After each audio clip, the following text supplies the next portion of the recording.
ndibwira yuko intambamyi ya mbere y'umukenyezi no mukenyezi nyene. Umwanditsi yitwa Mary Wollstonecraft, umufondatrice wa mouvement bitwa aba feminists, mu gihe ciwe ni hatangura kuvuga amajambo yaratumbereye gushira hejuru agateka k'abakenyezi mu buryo bwo kubagwanira. Umugore yarafise ivyumviro vy'abasocialists, abantu bashira imbere ikibano. Aravuga ikintu gikomeye, aravuga ati abagore turagomba ko bagira equal opportunities, turagomba ko bagira uburenganzira bumwe n'abagabo, turagomba ko bagira ibibanza bimwe n'abagabo. Hageze mu gihe ca industrial revolution, igihe ca revolution industrielle, abantu batanguye gukora ivy'amahinguriro, batanguye gutera imbere mu vy'ubutunzi, abagore barakanguka, batangura kuja gukora ubuzi bwari bwaragenewe abagabo, batangura gukora. Uyu mupfasoni aravuga ati aba bagore rero bakwiye guhembwa, bakwiye gushimirwa mu buryo bubiri. Uburyo bwa mbere, kubw'ibikorwa bakorera abantu bafise amahinguriro, bagomba guhembwa cyo kimwe n'abagabo. Icya kabiri, ibikorwa bakora muhira vyo kwitwararika abana, ibikorwa bakora muhira vyo gufasha imiryango, navyo nyene bagomba kubihemberwa. Ndumyigishwa mu bisanzwe, ndumyigishwa nize politike. Ikintu nabonye kuri no mugore kirimwo umutima w'ivyo yifuza gushikako, mugabo kirimwo uburozi ubiravye mu ijambo ry'Imana. Hari ibibanza Imana yaduhamagariyemo, hari ibibanza Imana itaduhamagariyemo. Mary Wollstonecraft ndiko ndaraba igikorwa ciwe, ni nkuko avuga ati hategerezwa kuba ico gihe haba revolution, abagore bagahaguruka bagatangura kwanka akarenganyo barenganijwe. Ivyo ndabimushimira. Ariko ikintu adatahura mu vyo avuga ati nimba umugore aribagira ko hariho ibikorwa Imana yahaye umugore kuko ari umugore. Hama akacavuga ati bategerezwa kugira ibibanza, ivyicaro mu vya politiki. Twebwe aho tugeze nibaza ko ari ni 30%, sinzi ko bikiri bice 30, ariko hari ikintu kimwe ngomba ko twinjira mu izina rya Yesu Kristo. Umunsi abagore bazogira ibice 100%, ni giki kizohinduka ku bagore? Because not everyone who has a position has a voice. So umuntu wese afise ikibanza, afise ijwi ryo kuvugira muri ico kibanza. So umuntu wese Imana ntishira abantu mu bibanza kugira ngo baboneke.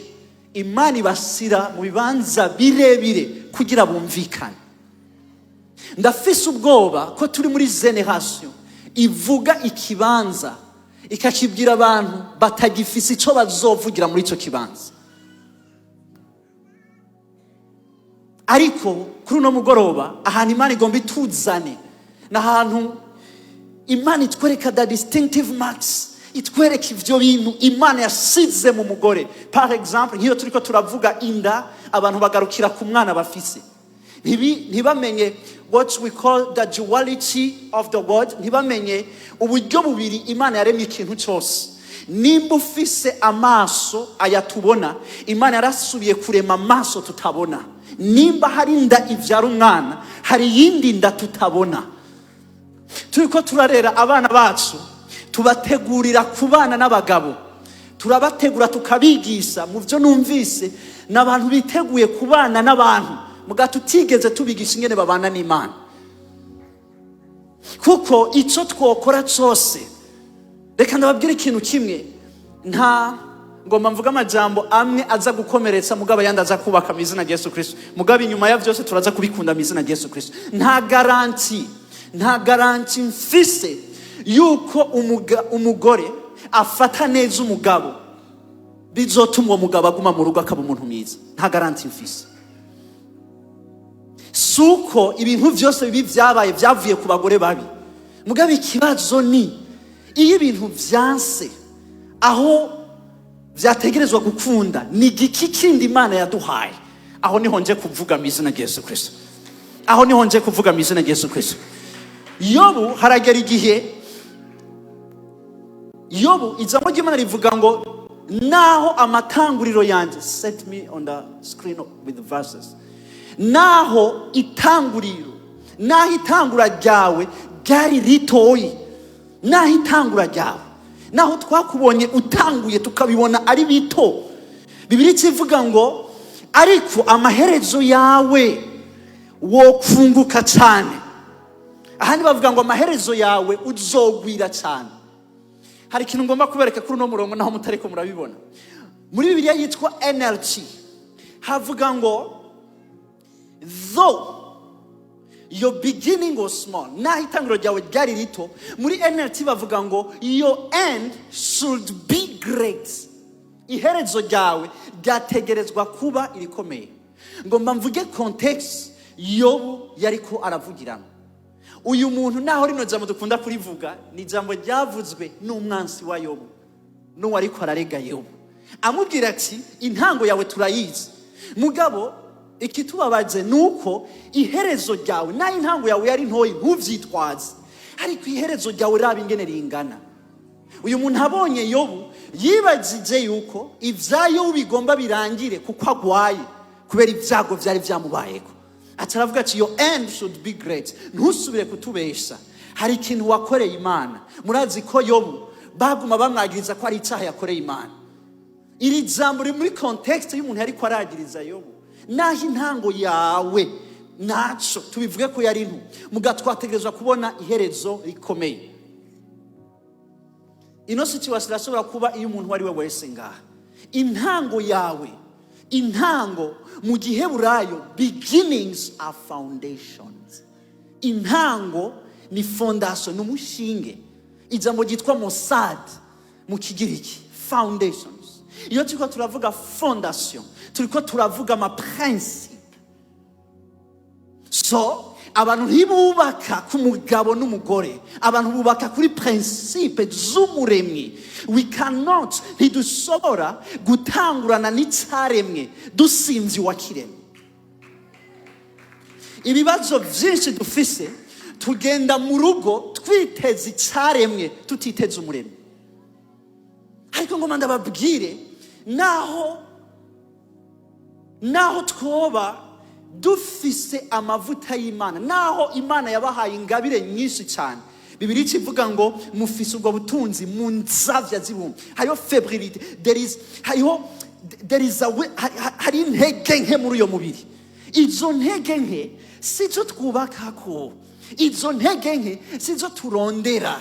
Ariko Bibiliya ivuga ngo nihagira ikigutemvya uzovuga ngo ndafise ikimvyura. Sinzi abagore naje kuvugana nabo, ariko abo naje kuvugana nabo baraza kunyumva mu izina rya Yesu Kristo. Baraza kunyumva mu izina rya Yesu Kristo. Abana bacu tubarera arabakobwa, tubabwira batuti nugira amahera menshi niho umugabo atazokuganza. Mugato kibagira ko Imana ikibwira Adamu ngo aganze nta mahera yarafise. Ni wiga amashuri menshi niho umugabo atazokuganza. Reka ndababwira ikintu kimwe, nta cyemezo mfise yuko amashuri wize azokubakira. Nta cyemezo mfise yuko ubwiza ufise buzokubakira. Ariko ndafise icyemezo yuko watanguje igikorwa ciza muri wewe ari wazogisozera mu izina rya Yesu Kristo. Nta kintu na kimwe mfise kiboneka covuga ko abana bawe bazoba intore, kuko wibuke naho ubarera ivyakazoza kabo uracyabibaza Imana, urashobora kubutanabizi. Ni giki woba ufise ku buryo wovuga uti iki ndagifise, ndazi ko abana banje bazomererwa neza, ndazi ko umuryango wanje uzomererwa neza, ndazi ko umugabo wanje azomererwa neza. Ico kintu bantu b'Imana ngomba ndababwire ntikiri mu bifatika. Ndamaze kubona abakene basambura, muganda amaze kubona n'abatunzi basambura. ndamaze kubona abize basambura, ndamaze kubona n'abatsize basambura, kugeza aho umwanditsi agera hano akavuga ati finalement vyose munsi y'izuba n'ubusa gusa. Ba bantu bigishwa, ba bantu basohoka ari abadokiteri, ndamaze kubabona bariko baricwa n'itabi babwira abandi ko ryica. Ba bantu bafasha ingo, ndamaze kubona abantu bafasha ingo izibobo ziko zirasambuka. Kubera ko mu mwana w'umuntu adafise Imana arashobora gutanga, mugabe icyo Imana iduha si ugutanga, ni ugucika icyo tugomba gutanga. Mwanditsi aravuga ikintu gikomeye, akavuga ngo mbega amatanguriro y'umugororotsi asenyutse yoja hehe? Mbega ivyo yizigiye, mbega umugororotsi umukuye ku matanguriro yiwe. Nico gituma twagize teme ivuga ngo bitangurana n'Imana. Nimba wibaza ko bitangurana na makeup, you are wrong. Sivyo. Nimba wibaza ko bitangurana n'inzara zirezire, sivyo. Nimba wibaza ko bitangurana n'umudiaspora, sivyo. Nta amen nza kumva, ariko ndayibwira. Amen. Nimba wibaza ko bitangurana n'ivyo, nimba ivyo wizige, nimba fondation yawe, hari abantu bavuga ngo narasavye Imana, Imana impa umugabo atunze, Imana izomuguha. Mugabe irashobora kumuguha atunze adatunze amahera. None tuzomenya gute ko atunze? Umunsi umwe uzobona umuntu afise ishati isanzwe, yambaye ibintu bisanzwe, akubwira ati erega jewe hari ikintu Imana yampaye, ndafise umugambi. Komaza none amahera yo gukora ari hehe? Akakubwira ati nta mahera mfise, mugaze ndafise umugambi. Ati muntu wanje je ndazi ko nzogushikana kure. Wamuraba mu biboneka ukavuga ati umuntu ntidushobora kubana. Ivyo nivyo abakobwa benshi bihenderako. Mwahevye, hari abantu baheba, abantu bari bafise vision kugira bajane n'abantu bari kuri television.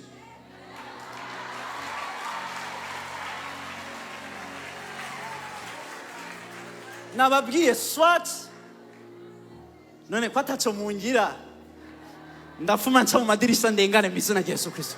Kubera yuko ivyo bintu igihe vyagaragara, igihe uwo musore yaza, ivyo bintu wasavye ntivyaboneka. Mugabo si ukuvuga ko bitari bihari, yarabitunze mu ciyumviro ciwe. Iyo umugabo wa Gael amubwira ati umviriza, je nasavye Imana umukobwa w'umu-entrepreneur, ariko wewe uri mw'ishuri uriko wiga ivyo gufasha ivy'inyifato, umupsikologe, si ivyo je nasavye Imana. Yari guhava asanga ahusize icyo Imana yamuteguriye. Ngo ndababwira ikintu gikomeye, vyinshi mu bintu bikomeye bifise emballage y'ibintu biri faible. Nico gituma ahantu ugeze uyu munsi udasa n'umuntu yategerezwa kuba hasitse. Nico gituma ukuri naho Imana igushikanye, hakira abantu bavuga bati aho hantu wahageze gute, badatahura. Nimba wibaza ko kubaka urugo rwiza bisaba kuvukira mu gisagara, ahubwo niho bigoye cyane. Kuko twebwe turi expose ku bintu byinshi. Ntidutahura umugabo Imana ivuga mu ijambo ryayo, ntidutahura umugore Imana ivuga mu ijambo ryayo. Muga turaza umugabo novela ivuga, turaza umugabo filme ivuga. Reka ndababwira ikintu kimwe, rimwe na rimwe si ikibazo cy'umuntu yagiye muri gym araterura. Ikibazo canje nama niyumvira naho uwo muntu, kandi ivyo byose Imana irashobora kubiguha nibisanzwe, ariko nama niyumvira Yesu arashobora guterura urugori ruri hejuru ubuzima bwawe, arashobora guterura ya ndoto Imana yashira muri wewe. Abavyeyi bakubwira bati ivyo ntibishoboka, ariko ugahura n'umugabo akubwira ati umviriza, ivyo bintu naho bidashoboka kuri bo ndafise Imana. Abo nibo naje kuvugana nabo. Kandi ngo ndababwira ikintu kimwe, ndamaze kubona orgueil, ubwibone bw'abagore bubatse. Kubera ufise umugabo, surtout iyo ariho bikiba, abagenzi bawe b'abakobwa bagutelefone, ntitukiri kumwe, narabasize. Brother, no sister, ngoma ndakubwira ikintu kimwe, nta musi numwe muvyumve neza Imana igukura mu kibanza utagisize mu imfashanyo. Haleluya.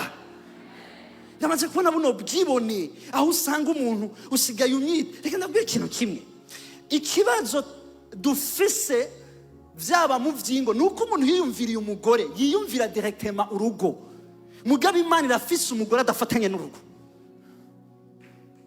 harimo urugo nivyo mugabo umugore ntasigura urugo mwijuru hazo kwinjira umugore w'umuntu hazo kwinjira umwana wisumba vyose alors bashatubwira ngo nugire mariage ku bahungu kuko utagize mariage ntukwiriye you are incomplete uri gice kimwe ngurumva ngo naratoye ngo ikindi gice ngomba kugira ikintu kimwe nimba uri gice uzorinda upfura igice no Imana Dawidi arinze avuga ngo naremwe mu buryo buteye ubwoba kandi bw'igitangaza nta gice kirimo. A woman comes for a mission.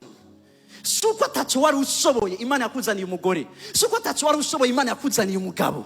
Imana yakuzaniye inkomezi zigufasha kwegera imbere mu vyo yabanje kugushoboza. Hey, tugoma twinjira handi hano mu izina rya Yesu Kristo. Ibi bintu rero tutabitahuye ntidutahura yuko ukiri umukobwa imbere y'Imana urakwiriye. Urakwiriye. Sinzi ko nza gukundana n'abantu. Imbere y'Imana urakwiriye. Imana ikuravye ikubona ukwiriye. Mugabo ugize umugabo si kibazo cyo kutari ukwiriye, ni kibazo cy'ivy'Imana yaguhamagariye iguhaye abo kugifasha. So, umugabo ntazana vision. Umugore ntaha vision umugabo. We are born with a vision. Iyo vision tuba tuyifise. Mugabo abantu bacabaza kugira ngo bashobore gushigikira ico gikorwa mu izina rya Yesu Kristo. Hallelujah. Amatanguro y'umugororotsi asenyutse. Mwebwe mubakiye ku Mana. Amatanguro yanyu asenyutse yo umugororotsi yoja he.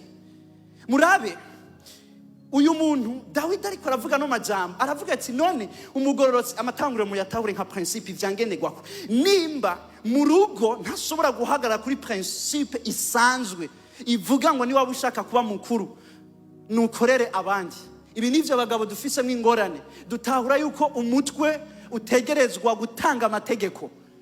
Mu Mana ngo bandabasigura akantu kamwe mu Mana umutwe si kibazo cyo gutanga amategeko gusa. Mu Mana umutwe ni kibanza cyo gukominika urukundo, gutanga urukundo. Ahantu twabitahuriye nabi naha igihe abanditsi ba Bibiliya badusigurira Imana ishoboye vyose, El Shaddai, batubwiye ngo ni Imana ishoboye vyose kandi n'ivyo Imana irashoboye vyose. Muga hari ivyo Imana idashoboye. Par exemple, Imana ntishoboye kubesha. Imana ntishoboye kubesha. Sivyo? Alors, uyu mwanditsi wa Bibiliya hari igicapo yasimvye kiriko kiradutsitaza muri no generation. Alors que mu giheburayo ugiye kubiraba ijambo El Shaddai, ivyo bise ngo Imana ishoboye vyose, si Imana ishoboye vyose, ni Imana ifise amabere yo konsa. Nukuvuga ko Imana ifise igicapo c'umugore gusumba igicapo c'umugabo. Alors, mutahu El Shaddai umuntu atahuye ngo ni Imana ishoboye vyose agenda mu bushobozi bw'inkomezi, agomba intambara, agomba kugwana. Mugani atahura El Shaddai ko ari Imana ifise amabere, atahura yuko Imana n'umuvyeyi atanga affection ku bushobozi bw'Imana rukundo rwayo. Haramajambo ngomba mvuge mu izina rya Yesu Kristo kandi nzi neza ko tuzoga. Rero nabwira ikintu kimwe, murabona ingene twaje ngahatungana ntituratangura. Igikorana twifuza gukora c'abagore siki muga turiko turegerwa imbere gatoyi cyane, kuko hari ivyo umwami yadusezeraniye ko agomba gukorera abakenyezi, abakobwa n'abagore bo muri kino gihugu mu izina rya Yesu Kristo. Birahari. Alors uyu mwanditsi avuze ngo El Shaddai Imana ishoboye, alors kinsiguro y'ukuri ari Imana ifise amabere. Ngo ndabibasigure nico gituma mubona Paulo agiye i Efeso ahasanga Imana y'umugore yitwa Diana. Abantu bitwa ba Diane sivyo nashatse kuvuga, nuko muguye mu nzira zanje ndiko ndiruka. Haleluya. Iyo mana bacavuga ngo yari imana kazi, imana ifise amabere, bayikoze ari imana ifise amabere umubiri wose, kuko uwo muntu yayikoze garafise revelation. Burya umuntu asenga ikigwigwa mana agisenga kuko yabuze imana y'ukuri, atakora iyo mana y'amabere. Alors ubushobozi bwa mbere bw'Imana twabukuye mu rukundo tubushyira mu byo Imana ikora. Akarorero, iyo abantu baje mu isengero bakabona abantu barakize, ingwara ziragiye, abademoni baragiye, bacavuga ngo ujya mukozi w'Imana afise ubushobozi, hari ubushobozi bw'Imana. Alors que ku Mana igukiza kubera igukunda. Témoignage, Imana ikeneye kwiyerekana ko ibishoboye, irabitswe ibishoboye, ibigukorera kugira ikomini ku rukundo. Kwanda gukijije urashobora kwemera ko ndagukunda. Apana kwanda gukijije urashobora kwemera ko mfise ubushobozi, kuko n'imbere yo kuvyemera Imana irabitswe isanzwe ifise ubushobozi. Bandai. Hallelujah. Hallelujah. So naha hantu rero tugeze muri kino kiganiro kitwerekeye, aho dutangura kuvuga tuti none intango yacu ni yahe, none fondation yacu ni yahe. Kuko rimwe na rimwe n'igihe twigisha Imana tuyigisha ukutariko. Akarorero, ijambo ry'Imana rivuga ngo ntimugatse urubanza igihe kitarashika, imbere y'uko igihe gishika. Imanza zacu mu ishengero zihagaze ku bintu byinshi biboneka. Par exemple, hari umuntu yibaza ko kubera abonye umugore abana bariko baragora, hari umuntu yibaza yuko uyo mugore bisigura ko atazi kurera. Ntazi kurera. Il faut que bamenya la psychologie des enfants. Uyo muntu ntazi kurera. Hari umuntu yibaza yuko kubera yabonye umugabo ari umugore afise umugabo yamutaye, afise umugabo yamugoye, yibaza yuko uyo mugore ari kubera atazi kubaka. Reka ndakubwira ikintu kimwe, urashobora kuvyihenda ko mizina rya Yesu Kristo. Amanibuka ijambo umuvyeyi amvyara yigeze kumbwira, arambwira ati urabona iyo abantu bagifise abana bato bibwira ko bazi kurera, kuko urasababwira ibintu byose bakabikora, ariko bamaze gukura niho ubona yuko ari ukeneye Imana kugira igufashe kugira urere. So nimba ukira aho hantu gifise abana bato ntiharagera kuvuga, biki ntahe yawe. Hallelujah. Imana ishimwe cyane. Hallelujah. Hallelujah. What is the beginning? Intango yacu ni yahe? Ijambo ry'Imana rivuga ngo mbere na mbere jambo yariho. Yohana igice cya mbere. Kandi jambo yari kumwe n'Imana. Ibintu byose Imana itanguye yabitanguranye n'ikivuze. Imana ntigeze itangura ikintu atakivuze. The word of God, ijambo niryo ritangura ibintu. Fondation y'ikintu cyose iri mu byo Imana ivuze. Nimba uri muri kino kibanza, Imana igomba kukuzana ahantu umenya ko icyo yavuganye nawe niyo ntango yawe. Si ibyo ushaka, si ibyo wibwira, si ibyo ushaka gusikako, nibyo yavuganye nawe. Imana yivuze isiraho limits zaho udakwiye gutakariza umwanya. Yaba twese twari tuzi ivyo Imana ituronderako tukabimenya hakiri kare, kumbure tuba tugeze ahandi kure cyane. Mukanya gato ingoma ndangize. Hallelujah. Bibiliya tubwira ku bitsibo. Igitsibo ni ijambo ry'ikigiriki cyitwa Stephanos. Stephanos bisigura umuntu yambitswe igitsibo kubera abaye uwa mbere. Tuko turavuga igitsibo cy'igisagara, kumbure bamwe ntibarabitahura. Igitsibo cy'igisagara niko turavuga abakobwa basa neza. Ndiko ndavuga ba bantu Bibiliya ivuga ngo uyo mugore azora bakazoza kiwe agatwenge. Uyo mugore azokora. Nitiko turavuga tuti Imana ibashikana mu bibanza biri hejuru gusa. Tuvuga tuti Imana niyo bashikana mu bibanza biri hejuru izibahe nico mushoboye kuvuga. Imana izigusire hejuru kugira ngo ushobore kuvugira abandi mu izina rya Yesu Kristo. Hallelujah. Ndasenga natura muri kino kibanza mu izina rya Yesu Kristo kugira ngo umumama ariko aranyumviriza ngaha umunsi umukobwa wazoja kugira mariage uzomwicarike umubwire ivyo gukora mu rugo ni vyiza, ariko umuhamagare umubwire utumviriza Imana yanje niyo Mana yawe, duze ibiganza byawe ngomba nsuke amavuta ku buzima bwawe azogushoboza n'igihe uzoba ufite ishavu. The anointing of God, ayo mavuta y'Imana azokubwira ati tekana. Ndiko ndavuga wa mumama araba umwana wiwe ariko aricwa n'urumogi akamubwira ati umviriza niganyuma unyoye urumogi sinzorukubuza ariko niganyuma urunyoye kubera iki amavuta ariko ubuzima bw'iwanze ntazokwemera akanwa kawe yuko gasubira kunywa urumogi mu izina rya Yesu Kristo. Umwanya munini abagore babafata mu isengero nk'abantu baza mu cyumba gusenga.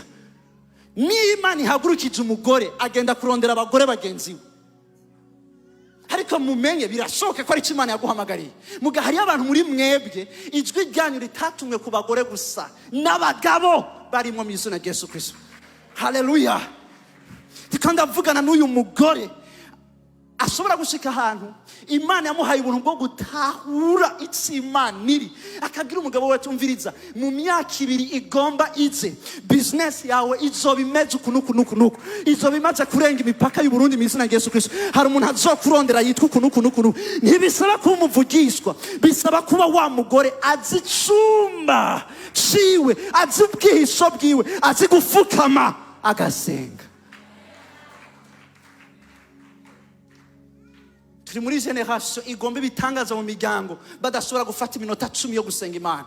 Bizogenda gute? Turi muri generation yumva ko yabaye desu kubera batigeze bamenya uburyo bakwiye gufata Imana. Imana ni ya mbere, imbere y'umugabo hari Imana, imbere y'umugore hari Imana. Kugira ufashe umugore wawe bisaba kumva ko Imana ariyo ya mbere, kugira ufashe umugabo wawe bisaba kumva ko Imana ariyo ya mbere. Umugabo we niyakubwira tumviriza ngomba nari kuza gusenga mugasinza gusenga kuko hari umuntu amamagaye agomba mpamahera, uze wubaho kumubwira ati umviriza ayo mahera yorindira, ariko Imana itegerezwa kuza ubwa mbere. Ndazi ko atari benshi bashobora kuvuga amen kuko bumva umenga icyo umuntu akeneye muri ino si n'amahera gusa. Turihenda cyane. Ndamaze kubona gutunganya badashobora gutorera inyishu n'amahera yabo, bakarondera umuntu asanzwe yambaye vya bintu urabuka avuga turakeneye kazoza keza. Mugabo yamushika imbere akamubwira turazi ndiko ndapfa ndagwaye ndashaka gukira, abwira ati nta feza n'inzahabu mfise. Muga abagore ndiko ndabwira sinifuza ko bavuga iryo jambo, nifuza ko bavuga bati ni feza n'inzahabu ndazifise, mugabo ndazi gisumba feza n'inzahabu. Isengero Imana iri kwirahamagara. Ikibazo cy'isengero kiragoye bantu b'Imana. Nta feza n'inzahabu bafise kandi nta n'Imana bafise.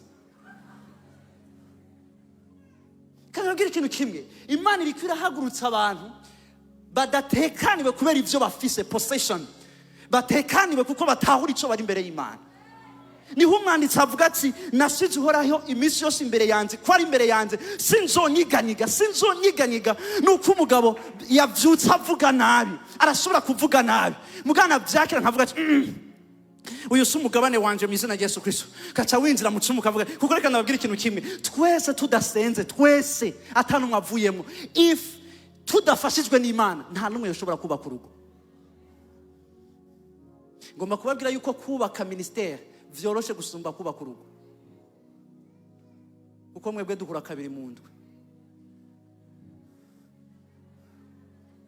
Kubaka urudandazwa biroroshe gusumba kubaka umuryango, ariko singomba mvuge ko bigoye. Ngomba mvuge ko Imana yaduhaye ico kibanza ikubwira ati hano hantu ndagomba kuhakwigishiriza. Imisi yose y'umuntu agize mariage ategerezwa kwiga Imana, kuko mariage ni ikintu Imana igereranya n'isengero. Turakunda kubwira abagabo bakidoga ngo urumva umugore wanje ngo ntanyubaha, tukidoga. Murabona ko abagabo twese tugwaye icubahiro, sivyo? Twese tugwaye icubahiro, ni ingwara nyene idakira, sivyo? Hama muga ntidutahura igituma kumbura umuntu atatwubashe. Sinwambwe ngo ntimwubahe, mubandanye mwubaha, ariko ngomba ndababwira igicapo cy'impemo. Bibiliya ivuga ngo mucie bugufi munsi y'ukuboko kwisumba vyose, mucie bugufi munsi y'ubushobozi bw'Imana. Mumaze kubona ubushobozi bw'Imana bizorohera guca bugufi. Ku Mana umuntu aciye bugufi ategerezwa kubona ubwo butunzi bwinshi hamagaca bugufi. Nico gituma ukiyaronka afise ubwibone gusumba uwahejeje kuyaronka. Siko muri ko muranyumva. Alors abagabo bariko barakura bazi ko bagiye mu rugo gutegeka, ariko ntibazi yuko women love power. Abagore bakunda ubushobozi, ntazokumvira atabushobozi abona hejuru y'umutwe wawe. ntazokumvira ata autorité spirituelle ariko arabona hejuru ubuzima bwawe arakeneye cya kintu abonamo ubushobozi buri hejuru yiwe hama agafukama ikibazo naho twabagirije ngo ntibatwubaha eske ivyo bintu barabibonye yarigeze yumva inama umugiriye akavuga ati naho nari kuja ku munyabwenge gute sinari kubona ino nama ungiriye yarigeze umubwira umugambi hama akavuga ati uyu mugambi umbwiye by'ukuri ngoma ndawukorere ko hama akabona biriko birakora eske warigeze usinga intahe y'ubushobozi mu buryo bwo kwiyumvira nta mugore ngoma ndabivuga entre parenthèses nta mugore n'umwe adakunda ubushobozi every woman loves power pastor ndabeshe power even me I love power hallelujah nicyo gituma n'isengero mubona rikunda ubushobozi bw'Imana power kuko isengero n'umugeni wa Kristo ubwo bushobozi niko ndavuga rero abantu bashobora kubutahura nabi ni cya kintu umuntu akubwiye ukavuga ati iki kintu mbwiye kiri hejuru y'ivyo nariko ndiyumvira ivyo nivyo bituma umugore aca bugufi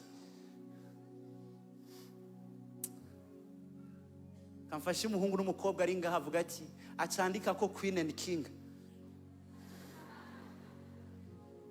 sivyo Bibiliya ivuga ngo mbega babiri bogendana bataraganye turaza kwisanga kenshi dutangura mariage we had no agreement atakwemeranya twigeze tugira ico twemeranije kwa rukungene amabara tuzokoresha zobasa we talk more of the wedding but we never talk about marriage tuvuga umunsi mukuru ingene uzogenda mugabo nta mariage nico gituma tugeze mu rugo imvuga ibasaje umviriza ingene ariko arambwira nani uyundi akavuga ati yo pastor nta soni kubera iki igihe twavugana ibindi ariko nta kwemeranya kwingene twubaka alo tugomba dutangure kubaka dutevye dutangure twemeranya iki mu by'ubutunzi igihe twari kumwe twavuganye ku butunzi bw'umuryango tuzobutunganya gute si ibintu bavuga bamaze kugira mariage ariko no munsi amafiançailles menshi nukuja kuri plage ukifotoza gushyira kuri TikTok I have a problem ndafise ingorane n'umuntu agiye muri restaurant arafotora indya ariko arajya hanyuma agashirako agiye ahantu hose nivyo ni vyiza ariko ndiyumvira really Imana yarifuza kwa kugendana n'umuntu akakwicara akakubwira ati umviriza nitwavyara abana umwana wanje wa mbere azoba yitwa gutya azoba iki nifuza ko turera abana muri no nzira ku buryo nimwabona mutariko murabarera mu byo mwavuganye muvuga muti turiko turihenda nico gituma niyo twihenze tutamenya ko twihenze kuko naco twigeze twemeranya allo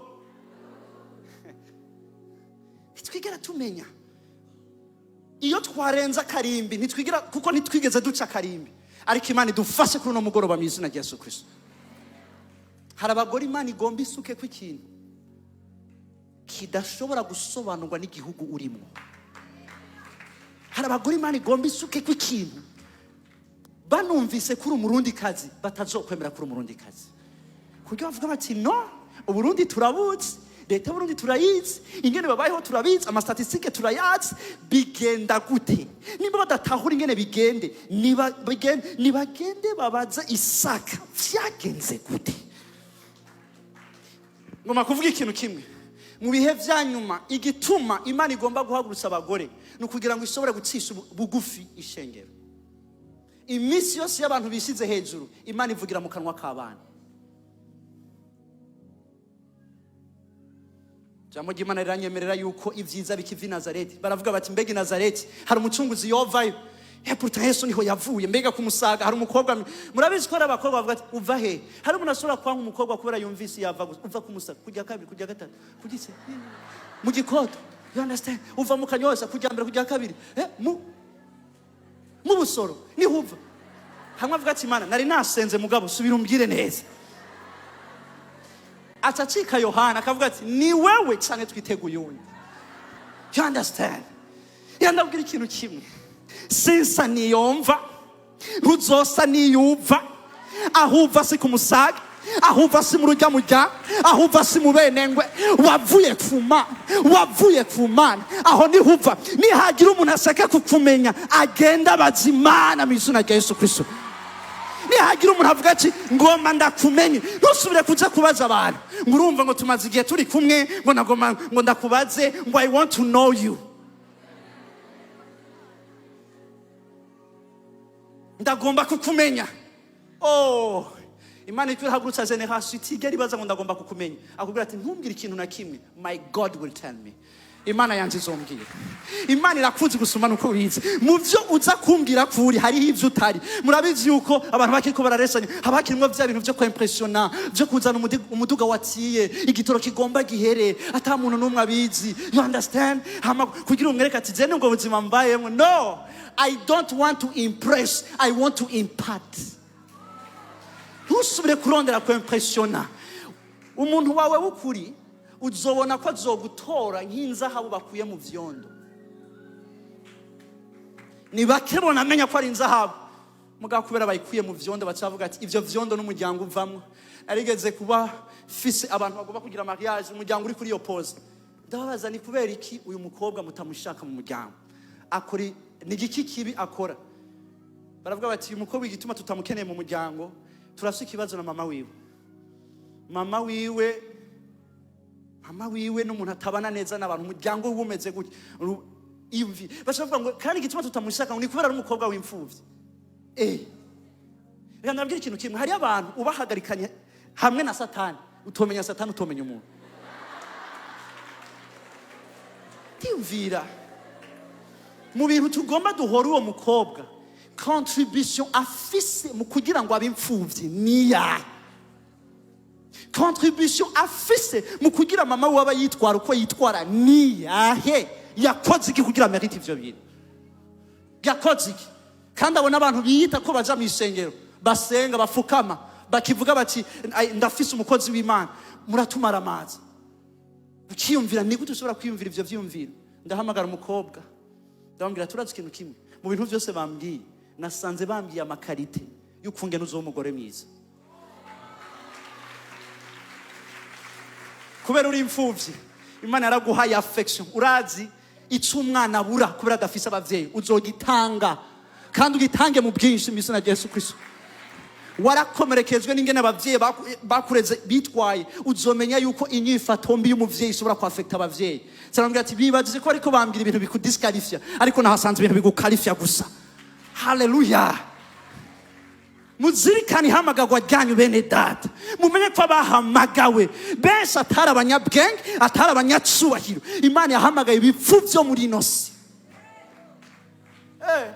ngoma mvugaho mutaza kwemera nawe mukobwa avuga ati mukozi w'Imana ariko jewe vyarasitse ndavyara hama ndavyara nkiri muhira ivyo biroroshe Imana izokuzanira umuntu akeneye uwo mwana nyene uwo mwana bahunga abandi siko ari umuntu ariko arantahura uyo mwana bahunga uyunda azoza ari wakeneye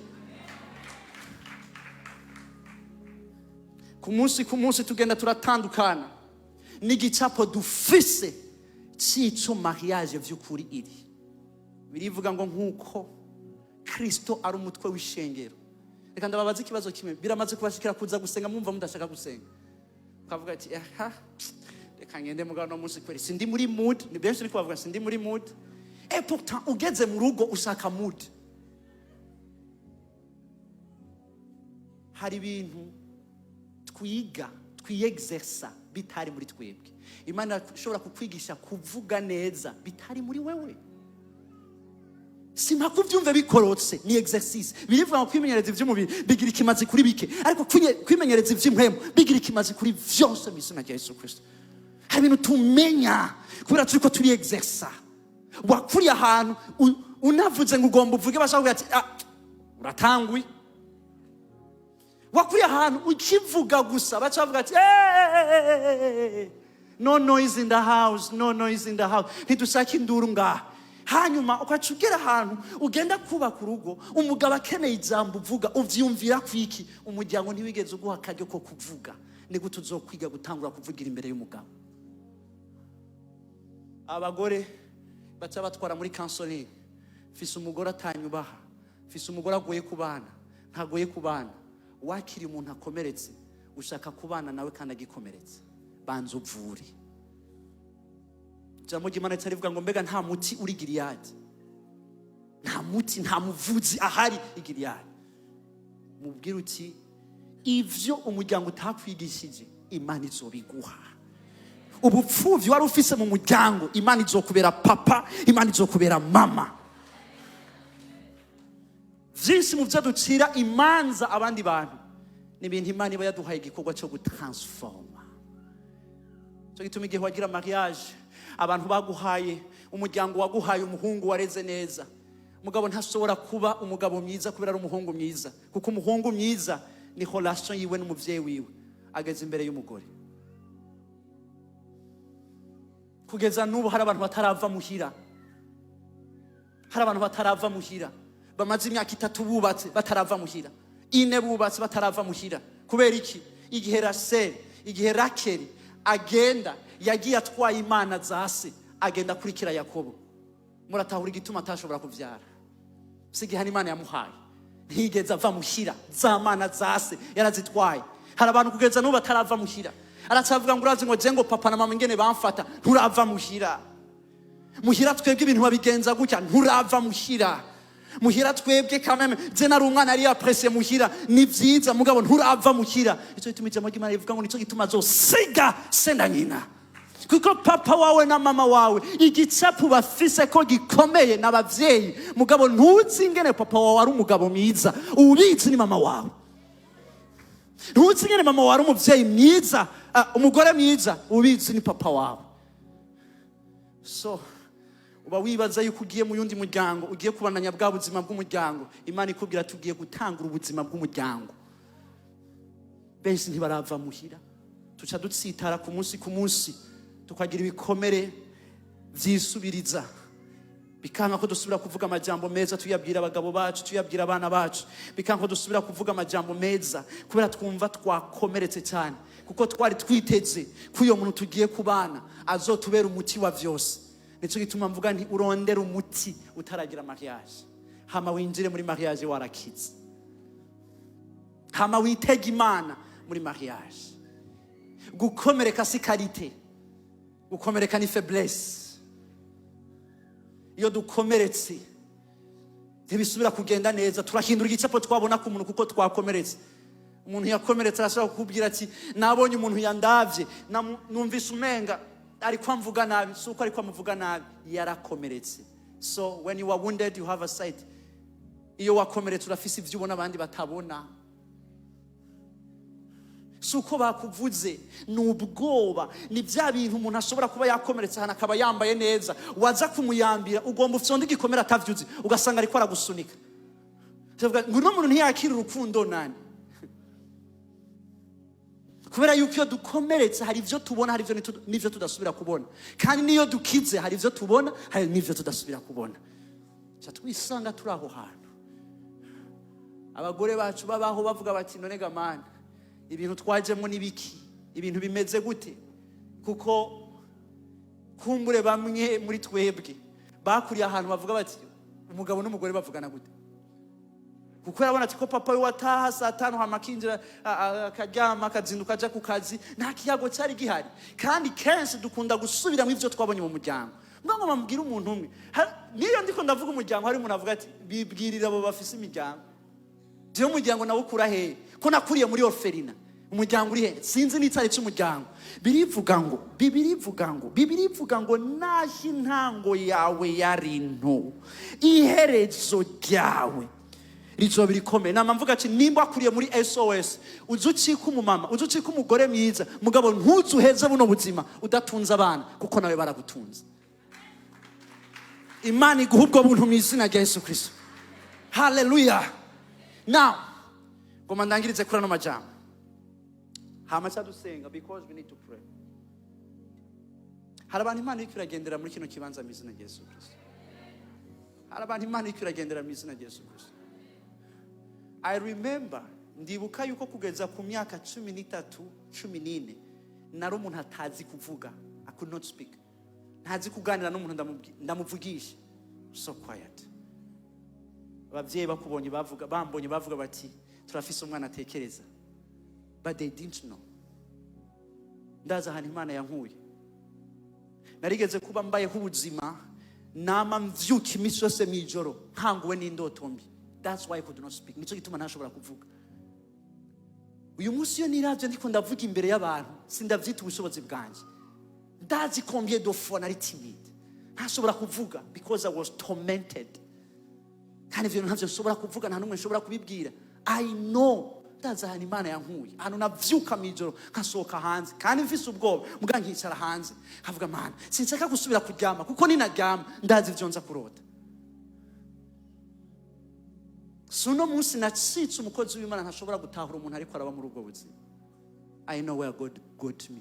Bamwe muri mwebwe kumbure murashobora kugira n'imiryango myishimira muga hari abandi bavuga bati no muryango ntawe mfise, dufise Imana gusa. Bamwe bizigira imikogote, abandi bizigira amafaransa, ariko tweho tuzokwizigira Imana yacu. Hallelujah, hallelujah. Ngomba mvuge ku nda y'umugore. Inda y'umugore ni table ya negotiation.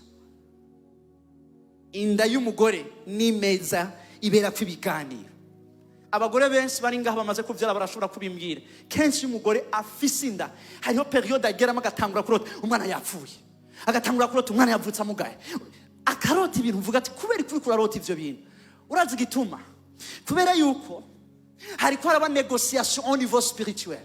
Dufise isengero rigomba kumenya entreprise, rigomba kumenya ibindi bintu byose. Ico batagomba kumenya ni ingene isi yabikora. Ivyo ni wabimenya uzoba avance no muri entreprise. Hamwe umuntu akavuga ati je ibintu sinda bitahura ni mu nsengere. Ikintu kiriko kiraba umwana kiri mu nda hari biganiro biba. Utsinze ivyo biganiro ni watwara umwana. Nico gituma abana bavutse tuvuga tuti zana tumuhezagire.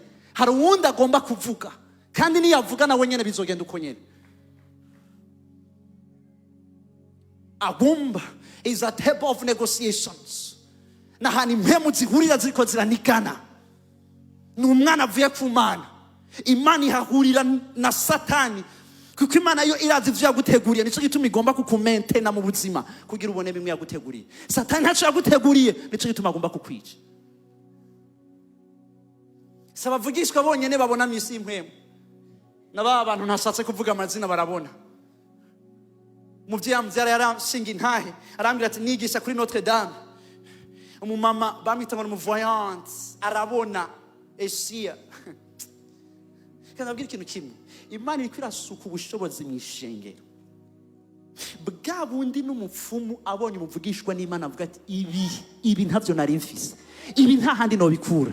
Vya bindi n'umuvuzi w'ikirundi avuga ati ubu bushobozi ba Simoni nibo batangura kuvuga bati tubaha amahera mu duhugo bushobozi. Imana ntigomba guhagurutsa isengero rigoyagoya riri faible. Imana igomba guhagurutsa isengero ryari ndi Satani akavuga ati nanze iyo amfise ubwo bushobozi mba ngeze kure. Ariko turi mu isengero ribonye ubushobozi, ikintu ca mbere biyumvira ni Satani. Satani.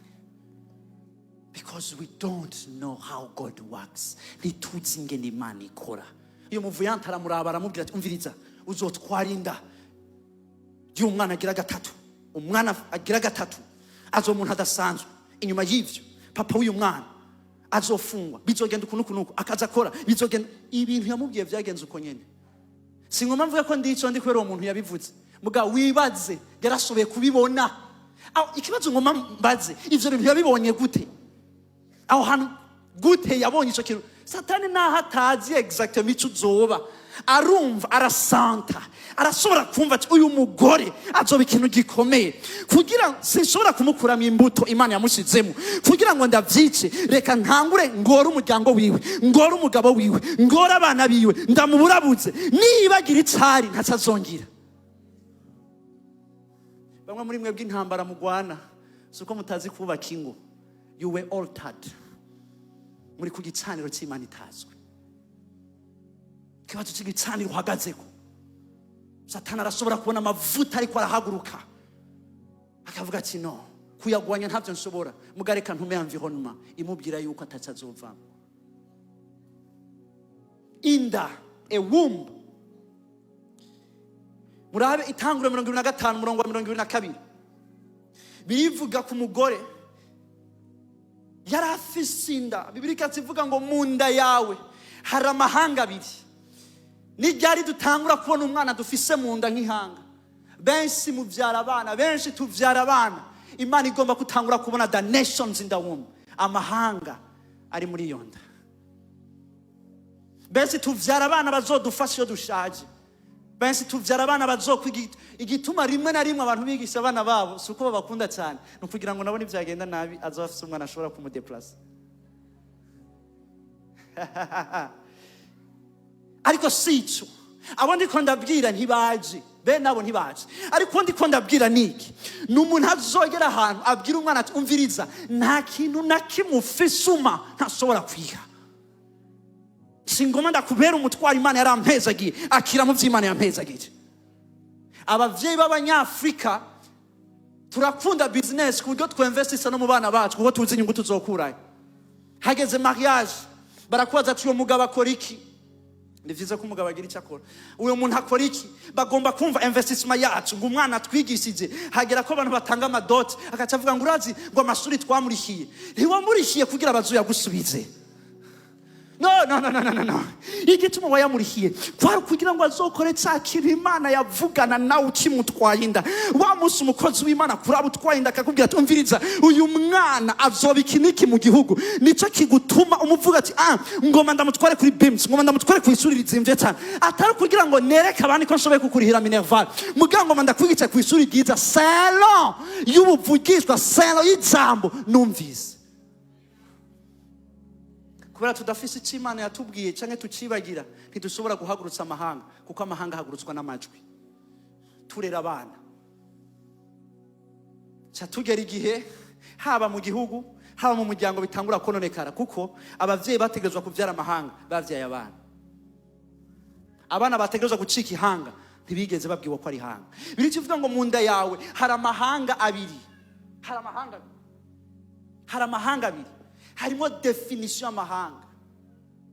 Ijambo ryitwa ethnos. Hari abantu bazovuka muri wewe bafise exactement ico kiri Imana ishaka gukora ngaha. Namamvuga ikintu kimwe. Umugore Imana yashobora kuvugana na mugabo nimba inda y'umwana iri muri wewe wategezwa kubuambira atangura kuvyumva. Ikibazo nuko dushaka gusengera abana bamaze kuvuka. No way. Hari ubusazi bw'impwemu ngomba kuvuga. Aho utaha mushyira ukavuga ati ndumva ibintu bitariko biragenda neza. In the name of Jesus, mizina rya Yesu Kristo wa mwana umviriza ndabikumvise hakiri kare. Ukivuka ugitangura kumenya iciza n'ikibi ubushobozi bw'Imana buzokururukira. Uzoba wikimazi mu muryango, uzoba wikimazi mu gihugu mizina rya Yesu Kristo. Nta vyago bizokwegera amahema yawe. Imana yanjye izokuzigama kugeza igihe uzomenya Imana yawe. Amavuta ari ku buzima bwanje azokuzigama kugira responsibility ku mwana so kumuha amahera ya bisi gusa. Nimba ushobora kumuha amahera urashobora kumuha ivyo biza gusa naho umuntu wese ariko aribona mu ciro aravuga ati Mana none bya bintu byahora bimeze gutya. Abakobwa baragera igihe kubera batamenye Imana yabo kuko batigeze tumenya Imana. Hagera igihe hagenda akavuga ati sinumva igituma ntariko ndegegwa imbere. Kumbe hari umuntu yagize negotiation niyo nda yiwe aravuga ati nuzokwigira wegegwa imbere. Ariko ijambo ry'Imana cyarivuga ikintu gikomeye cyane ngomba ko mutahana gusumba ibindi byose ndariko ndavuga. Rivuga ngo iyo umuntu ageze muri Kristo Yesu aba bayitsare mu gishasha. Ibyakera byose biba biheze Urashobora kuba ufise abatante bavuze nabi. Bagiye no mu bapfumu bagatwara ifoto yawe. Bagiye n'ahandi hantu bagavuga ivyo bashaka byose. Mugabe iyo umuntu ageze muri Kristo Yesu aho hantu wageze si wowe uzopfa. Dawidi avuga ikintu gikomeye akavuga ngo sinzopfa nzobaho ariko ikizotuma nzobaho nukugira ngo namamaze. Nimba nobaho ntamamaze ishimwe ry'uwampamagaye sa n'uwapfuye n'ubundi. Singomba kubaho ubuzima bwemera bike kuko sibwo Imana yaguhamagariye. Nimba Imana yagubwiye umuriyoni w'amadolari ntiwakira ibihumbi 900.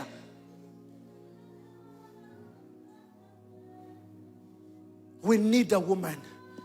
Kuno mugoro w'Imana igomba ihagurutse umugore ashobora konsa amahanga. Umugore agera gutaha no muri African Union bakavuga bati twabuze. She was not a mother of children. She was a mother of a continent. Yari umuvyeyi wa continent yose. That's a woman. Ariko kumwanya ntidushobora kwihiga icapo kinini kubera ivyo tubamwo bisa na bito kandi bigoye cyane. Hari umuntu hanyumviriza akavuga ati kandi nk'ikiriko ndanigana n'igihugu kitarimo igitoro. hiri mu gihugu kitagira amadolari, hiri mu gihugu kimeze gutya, ijambo ry'Imana rivuga ngo mbega hari iciza cova i Nazareti, hari iciza cova i Nazareti. Kurya abagore bagiye barabasuzugura, mbega hari iciza Imana igomba ikure Nazareti muri 2024 imbere y'uko umwaka uhera, hari iciza kigomba kiboneke. Mwanda babwira ikintu kimwe, imico yose Imana yami ihagurutsa abantu ahantu abantu batabiteze. Nimbura ahantu citezwe, ivyo biranyemeza yuko hari ikintu Imana igomba ihagurutsa mu izina rya Yesu Kristo. Hari ikintu Imana igomba ihagurutsa mu izina rya Yesu Kristo. You are not just a wife of a pastor. Uri umugore w'umupastori.